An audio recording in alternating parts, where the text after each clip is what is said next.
Sí, bueno, por lo general se tiene la interpretación literal y fundamentalista de las iglesias que pretenden que Génesis, como cualquier otro libro de la Biblia, es un libro que narra cómo sucedieron los eventos.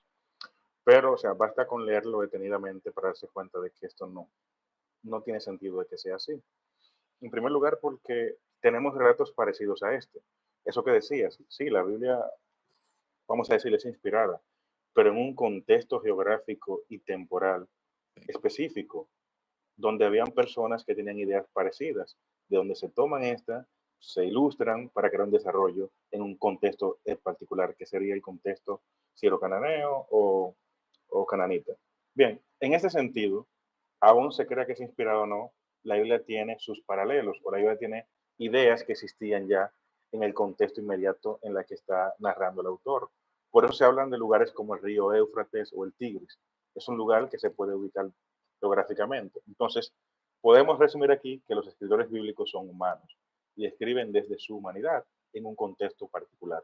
Excelente. Evidentemente también este lenguaje y esta forma de escribir no se aprende de la luna, se aprende de sus vecinos y sus allegados, a través de relatos ya existentes. Así como Roma tiene su mito fundacional, la Biblia o el contexto hebreo tiene mitos fundacionales acerca del origen de la vida, del origen Excelente. del mundo, del origen del ser humano y del origen del pueblo del que están hablando. En este sentido, Génesis capítulo 1 te da una narración mitológica de cómo se originó el mundo. ¿Por qué?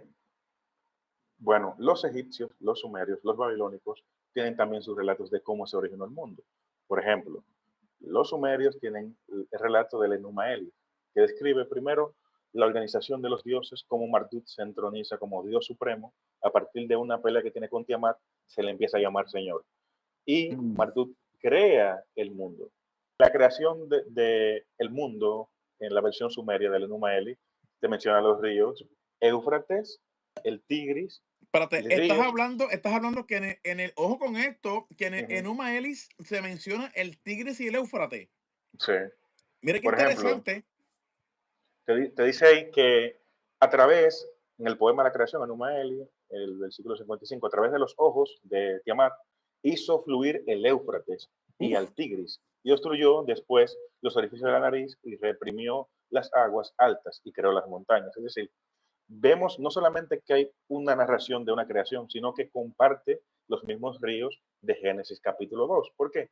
Porque son sus vecinos inmediatos. Entonces, teniendo esta referencia, vemos que el relato de la Biblia de creación no es exclusivo, ni siquiera en los ríos que menciona. Otra similitud que tiene es que Marduk crea el sol, le da la capacidad de alumbrar a la luna, y, o sea, crea el sol, la pone en su lugar para separar los días. Te dice, por ejemplo, construyó las estaciones para grandes dioses, las estrellas semejantes a suyas, sus imágenes astrales, las estableció y determinó el año, algo muy parecido a lo que dice Génesis capítulo 1, que dice que puso las estrellas para que sean señal y marcar los días.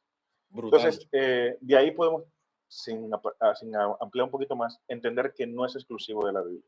De hecho, el relato de la Enuma Elish es mucho más antiguo que la creación bíblica.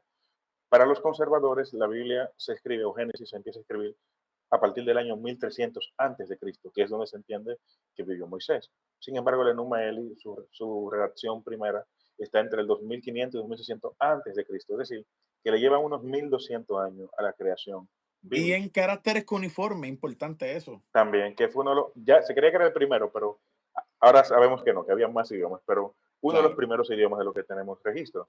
No solamente los sumerios, sino también los egipcios, que se mencionan mucho en la Biblia, tienen su creación.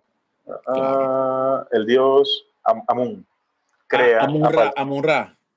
crea a partir del principio, no solamente, sino también Set. Es decir, tenemos varios paralelos de donde tomar esta idea de Génesis. Así que no podemos tomarlo como un libro aislado que te presenta la verdad absoluta, sino que como la sumeria, como la romana, como la ugarit, como la egipcia, tratan a través de relatos mitológicos de explicar cómo surgieron las cosas. En este caso en particular, en el Génesis 1, estaríamos hablando de cómo el Dios Supremo, que aquí se llama Elohim, crea el universo.